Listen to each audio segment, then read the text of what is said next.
শুভ সকাল। এই মুহূর্তে আমরা রয়েছি কাঁথিতে।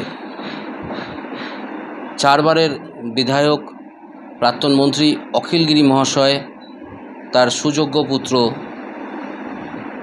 তার বাসভবনে এই মুহূর্তে আমরা উপস্থিত হয়েছি। কন্টাই মিউনিসিপ্যালিটির পৌরপিতা আমরা এই মুহূর্তে তাকে পেয়ে গেছি।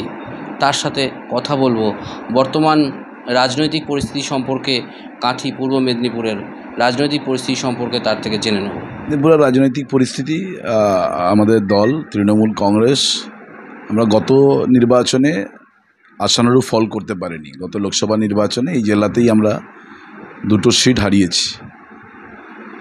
এই জেলায় আপনারা জানেন যে এখানে শুভেন্দু অধিকারী বিরোধী দলনেতা, তার নিজস্ব জেলা এটি।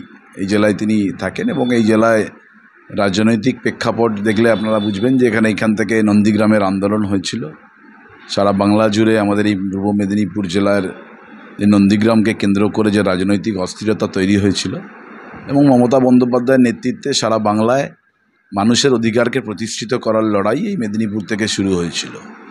সেই নন্দীগ্রামের আন্দোলন থেকে সারা বাংলায় মানুষের অধিকারকে ছিনিয়ে নেওয়ার লড়াই এবং সেই অধিকারকে প্রতিষ্ঠিত করার জন্য 34 বছরের বামফ্রন্ট সরকারকে দুমড়ে মুচড়ে ফেলে মাটি মানুষের সরকার প্রতিষ্ঠিত হয়েছিল।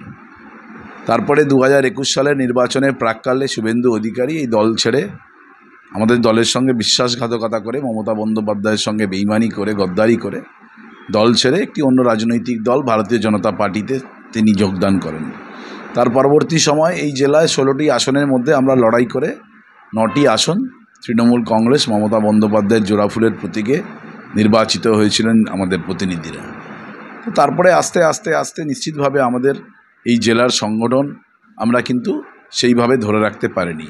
গত পঞ্চায়েত নির্বাচনে আমাদের রেজাল্ট খুব একটা আশানুরূপ হয়নি এবং লোকসভা নির্বাচনে আমরা সত্যি খুব হতাশাগ্রস্ত হয়েছি যে সারা বাংলায় যেখানে ভারতীয় জনতা পার্টি আসন সংখ্যা 18 থেকে 12 হয়েছে, কিন্তু আমরা পূর্ব মেদিনীপুর জেলার দুটো আসন আমরা মমতা বন্দ্যোপাধ্যায়কে উপহার দিতে পারিনি। কিন্তু নির্বাচন পরবর্তী ক্ষেত্র থেকে যতগুলো ছোট ছোট নির্বাচন হয়েছে, বিভিন্ন ব্যাংকে নির্বাচন হয়েছে, বিভিন্ন সমিতি নির্বাচন হয়েছে, বিভিন্ন ধরনের যে সকল ছোট ছোট নির্বাচনগুলো রয়েছে সেগুলোর ক্ষেত্রে তৃণমূল কংগ্রেস আবার সংগঠিতভাবে আশানুরূপ ফল করছে এবং মানুষের যে সমর্থন আমরা হারিয়েছিলাম সেই সমর্থন আস্তে আস্তে করে ফিরে পাচ্ছি। কিন্তু তারপরেও দাঁড়িয়ে আজকে সংগঠনকে আমাদের আরও বেশি করে মজবুত করতে হবে, কেন শুভেন্দু অধিকারী পাখির চোখ, তিনি সবসময়ের জন্য বলছেন পূর্ব মেদিনীপুর জেলায় তিনি 16-0 করে দেবেন। কিন্তু আমরা মনে করি যে মমতা বন্দ্যোপাধ্যায়ের উন্নয়নের সাথে নিয়ে পূর্ব মেদিনীপুর জেলা আগামী দিনে যেমন নন্দীগ্রাম আমরা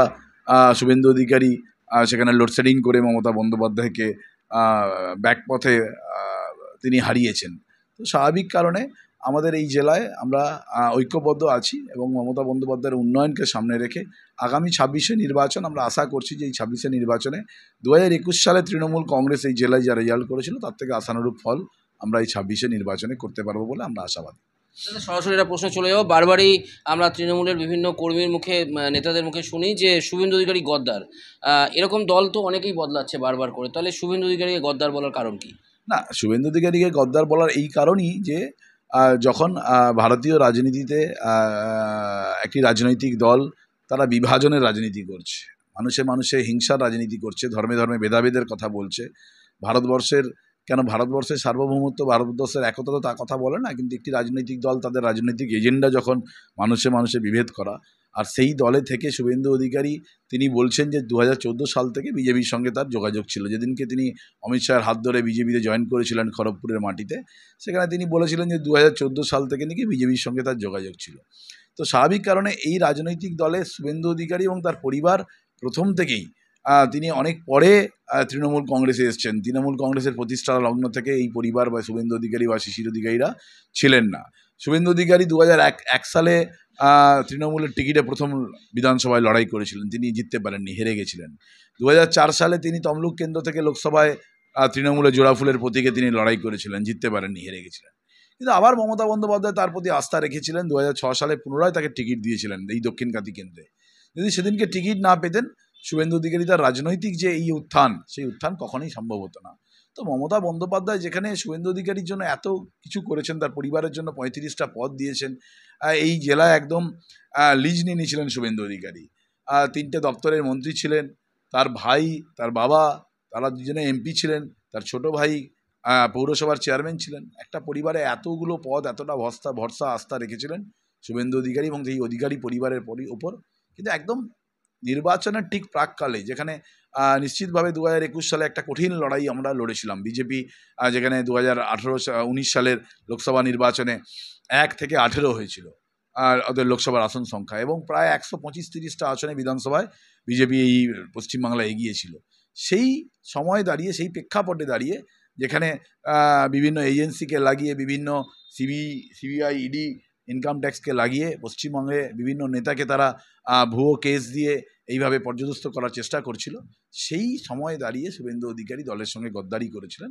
দল ছেড়ে বিজেপিতে গিয়ে তিনি দলের মনোবলকে ভেঙে দেওয়ার চেষ্টা করেছিলেন। মমতা বন্দ্যোপাধ্যায়ের একদম যে পাশে দাঁড়িয়ে তিনি নেতৃত্ব দিচ্ছিলেন, মমতা বন্দ্যোপাধ্যায়ের সাথে থেকে নেতৃত্ব দিচ্ছিলেন, সেই নেতৃত্বকে তিনি সেইভাবে করে বাংলার মধ্যে একটা বিভাজন করার চেষ্টা করেছিলেন। তাই জন্য আমরা বলেছি যে তিনি দলের এত পেয়ে, দলের কাছ থেকে এত নিয়ে তিনি আজকে দলের সঙ্গে গদ্দারি করেছেন, বেইমানি করেছেন। 2026-এর নির্বাচন কিন্তু একেবারে সম্মুখেই, আর 8-10 মাস পরেই কিন্তু 2026-এর নির্বাচন। এই 2026-এর নির্বাচনকে কেন্দ্র করে এই অধিকারী পরিবার, এই যে শুভেন্দু অধিকারী পূর্ব মেদিনীপুরে তার যে ব্যাপ্তি রয়েছে, তাতে পাশে পেয়েছেন অভিজিৎ বাবুকে, তমলুকে, তাতে কি তার ঘাঁটি আরও শক্ত হয়েছে, কি মনে হয়? অভিজিৎ বাবু কোনো রাজনৈতিক ফ্যাক্টর নয়, অভিজিৎ বাবু রাজনৈতিক সংগঠক নয়, রাজনৈতিক ফ্যাক্টর নয়। তিনি বিচারপতির আসনে বসে বিচারপতির আসনকে তিনি কলঙ্কিত করেছেন। কেন আমার মনে হয় যে এই ভারতবর্ষের মধ্যে একটা নজিরবিহীন ঘটনা যে একজন বিচারপতি তিনি তার কাল শেষ না হয় আর আগেই তিনি একটি রাজনৈতিক দলে সরাসরি যুক্ত হয়েছেন। এটা ভারতবর্ষের কাছে একটা নজিরবিহীন ঘটনা। কিন্তু অভিজিৎ বাবুকে তমলুকের মানুষ নির্বাচিত করেছেন ঠিকই, কিন্তু তারপরেও তমলুকের মানুষ অভিজিৎ বাবুকে পায় না, কোনো কাজে সাংসদকে দেখা যায় না। তো অভিজিৎ বাবু এখানে কোনো ফ্যাক্টর নয়। নিশ্চিতভাবে শুভেন্দু অধিকারী এখানে প্রায় 30-35 বছর ধরে তার পরিবার, শিশির অধিকারী সহ তার পরিবার এই জেলার উপর রাজনীতি করেছেন, এবং তৃণমূল কংগ্রেস গঠন হওয়ার 1-2 বছর পরে যখন তারা তৃণমূলে জয়েন করেছেন, তারপর থেকেই একচ্ছত্র আধিপত্য মমতা বন্দ্যোপাধ্যায় এই পরিবারকে দিয়েছিলেন, এই পরিবারের প্রতি ভরসা রেখেছিলেন, এবং তার সেই কাজটাকে তিনি এই জেলার উপর বিভিন্ন জায়গায় তিনি কাজ করেছেন। নিশ্চিতভাবে এটা অস্বীকার করা হবে যে শুভেন্দু অধিকারী এই জেলায় তার সাংগঠনিক ক্ষমতা নেই, কিন্তু আমাদের রাজনৈতিকভাবে আমাদের তৃণমূল কংগ্রেসকে আরও বেশি শক্তিশালী হতে হবে, আরও বেশি সংগঠিত হতে হবে। আমাদের আমরা শুভেন্দুকে মোকাবিলা করতে পারবো না এরকম কোনো ব্যাপার নেই, কেন নন্দীগ্রামে মমতা বন্দ্যোপাধ্যায় জিতে যাওয়ার পরেও অন্যভাবে মমতা বন্দ্যোপাধ্যায়কে হারানো হয়েছে, এজেন্সিকে ব্যবহার করে, নির্বাচন কমিশন একটা পক্ষপাতিত্ব করে মমতা বন্দ্যোপাধ্যায়কে হারানো হয়েছে। শুভেন্দু অধিকারীর এই জেলায় তার দাপট থাকার পরেও আমরা 16-এ 9-7 হয়েছিল, বিজেপি 7, আমরা 9 আসন পেয়েছিলাম। তো এটা কোনো কঠিন কাজ নয়, তবে হ্যাঁ, নিশ্চিতভাবে শুভেন্দুর জেলা বাড়তি গুরুত্ব দেওয়া আমাদের প্রয়োজন। তাহলে কি 2026-এর নির্বাচনে এই যে সামনে নির্বাচন, এবং এই সামনেই কিন্তু এখন আমাদের দীঘার যে মন্দির, জগন্নাথ মন্দির, পশ্চিমবঙ্গের মাননীয় মুখ্যমন্ত্রী তিনি কিন্তু বাঙালিকে একটা উপহার দিলেন, যেটা যুগের পর যুগ কিন্তু বাঙালির কাছে শ্রেষ্ঠ উপহার হয়ে থাকবে। তাহলে কি ভোটের আসন এই ক্ষেত্রে বাড়বে, কি বলবেন? না, দেখুন, মমতা বন্দ্যোপাধ্যায় ভোট রাজনীতির জন্য জগন্নাথ মন্দির করেননি। মমতা বন্দ্যোপাধ্যায় 2018 সাল থেকে তিনি পরিকল্পনা করেছিলেন যে দীঘা সৈকত নগরী, সেখানে বহু মানুষ, আমাদের এই সরকারের আমলে দীঘার আমূল পরিবর্তন হয়েছে। আগে দীঘার ঝালমুড়ির দীঘা বলতো লোকে, আলু কাবলির দীঘা বলতো লোকে। শুক্রবার শনিবার আসতো, ঝালমুড়ি খেত, দীঘা থেকে চলে যেত, সকালে আসতো, বিকেলে চলে যেত। এখন আর সেই দীঘা নেই। এখন 7 দিনের দীঘা। দীঘায় আপনি শনিবার রোববার বলে কিছু হয় না, সোমবার থেকেই রোববার অবধি দীঘায় লাগাতার ভিড় চলতে থাকে। বিভিন্ন হোটেল ব্যবসায় বিভিন্ন ভাবে দীঘার উন্নয়ন হয়েছে। দীঘায় আর্থিক উন্নয়ন সাধারণ মানুষের ব্যাপকভাবে এই সরকারের আমলে হয়েছে, এবং আপনি যারা 7 বছর 8 বছর আগে দীঘায় এসেছিল, তারা যদি এখন দীঘা আসে, তারা বুঝতে পারবে যে দীঘাকে চিনতে পারবে না। ওল্ড দীঘা থেকে নিউ দীঘা যেভাবে দীঘার উন্নয়ন হয়েছে, পার্কে যেভাবে বানানো হয়েছে, সৌন্দর্যায়ন হয়েছে, মেরিন ড্রাইভ হয়েছে, দীঘা গেট থেকে শুরু করে কনভেনশন সেন্টার থেকে শুরু করে, এর বিভিন্ন উন্নয়ন মমতা বন্দ্যোপাধ্যায়ের হাত ধরে হয়েছে, এবং তার মধ্যে একটা নতুন সংযোজন। কেন আমরা বাঙালিরা ভ্রমণপ্রিয় বাঙালি, আমরা বিভিন্ন জায়গায় ঘুরতে যেতে ভালোবাসি, কেন দীঘাও আমাদের কাছে খুব একটা আকর্ষণীয় জায়গা। তার সঙ্গে নতুন সংযোজন হচ্ছে জগন্নাথ দেবের মন্দির। এটা 18 সাল থেকে তিনি পরিকল্পনা করেছিলেন। তো স্বাভাবিক কারণে এটা বাংলার মানুষ শুধু নয়, দেশের মানুষের কাছে, কারণ আমাদের কাছে খুব অত্যন্ত আনন্দের যে বাংলার বাইরে থেকেও দর্শনার্থীরা দীঘার জগন্নাথ দেবের মন্দিরে দর্শন করতে আসছেন। এটা সবচেয়ে আমাদের কাছে অত্যন্ত গুরুত্বপূর্ণ যে বাংলার বাইরে থেকেও মানুষজন আসছেন। বাংলার তো নিশ্চিতভাবে মানুষের কাছে একটা আকর্ষণের কেন্দ্রবিন্দু, কিন্তু বাংলা ছাড়িয়ে দেশের বিভিন্ন প্রান্ত থেকে হাজারে হাজারে মানুষ প্রতিদিন, আপনি দেখবেন যে আজকে প্রায় 15 দিন 17 দিন দীঘার জগন্নাথ দেবের মন্দির ওপেনিং হয়েছে, তারপরেও যে মানুষ এই 17-18 দিনে মানুষের ঢল বলতে গেলে ভুল হবে, যে লক্ষাধিক মানুষ প্রতিদিন জগন্নাথ দেবের মন্দিরে ভিড় করাচ্ছে। যে সময় আমরা বেঁধে দিয়েছি সেই সময় মানুষকে আটকানো যাচ্ছে না, তারপরেও মানুষ আমাদের বিভিন্ন জায়গা থেকে ফোন করছে যে এরপরেও আমরা জগন্নাথ দেবের মন্দির দর্শন করার জন্য আপনারা সময় বাড়িয়ে দিন। তো নিশ্চিতভাবে এটা আমাদের কাছে একটা আশ্চর্য, এটা একটা নিদর্শন মমতা বন্দ্যোপাধ্যায় যুগ যুগ ধরে এই বাংলার মানুষকে দিয়ে গেলেন। যে এত বড় মন্দির, কেন দেখুন মন্দির তো আছে, মন্দির নেই তো এরকম নয়, যেমন দক্ষিণেশ্বরের মন্দির তাকে আধুনিকরণ করা হয়েছে, স্কাই ওয়াক করা হয়েছে। কালীঘাটের মন্দির তাকে নতুন করে আবার স্কাই ওয়াক করা হলো, আধুনিকরণ করা হলো। তারাপীঠ তাকে নতুন করে সাজানো হচ্ছে, তারাপীঠে আমাদের তারা মায়ের গেট করা হয়েছে। আপনি তারকেশ্বরে নতুন করে ডেভেলপমেন্ট করা হয়েছে, কিন্তু নতুন করে মন্দির সেটা বাংলায় এই প্রথম হলো। যে এত বড় মন্দির, এত একটা সৌন্দর্যায়ন করে তাকে এত সুন্দর, মানে মন্দিরকে চারপাশে এত জায়গা, মানুষ খোলামেলাভাবে পুজো দিতে পারবে, প্রভুর দর্শন করতে পারবে। যে এটা মানে বোধহয় আমার তো মনে হয় যে কয়েক দশকের পরে বাংলায় এই ধরনের একটা আশ্চর্য স্থাপন করা হয়। একদমই তাই, কারণ বাঙালিকে বাংলার মুখ্যমন্ত্রী এমন কিছু উপহার দিলেন যে উপহারটি বাঙালি যুগের পর যুগ মনে রাখবে। আমার বলার বিষয় এটাই ছিল, কারণ এই মন্দিরটি একেবারে সেই পুরীর অনুকরণেই তৈরি হয়েছে, এবং মন্দিরটি তৈরি করার সাথে সাথে এটা প্রমাণ হয়েছে যে আমাদের পশ্চিমবঙ্গেও এরকম কারিগর এখনও আছে যারা এরকমই একটা মন্দির বানাতে পারে, একদম সেই অনুরূপেই বানাতে পারে। এবং আমার বলার বিষয় ছিল যে তাহলে কি এবারে 16-0 হবে? 9-7 হয়েছিল, তাহলে কি এবারে 16-0 হবে? ভোট কি বাড়বে তাহলে? না, আমরা সাংগঠনিকভাবে এখনও আমি মনে করি যে আমি একজন রাজনৈতিক কর্মী, আমি দলের একজন রাজনৈতিক সৈনিক হিসাবে, যে আমাদের সাংগঠনিক এখনও কোথাও না কোথাও ফাঁক ফোকর থেকে গেছে।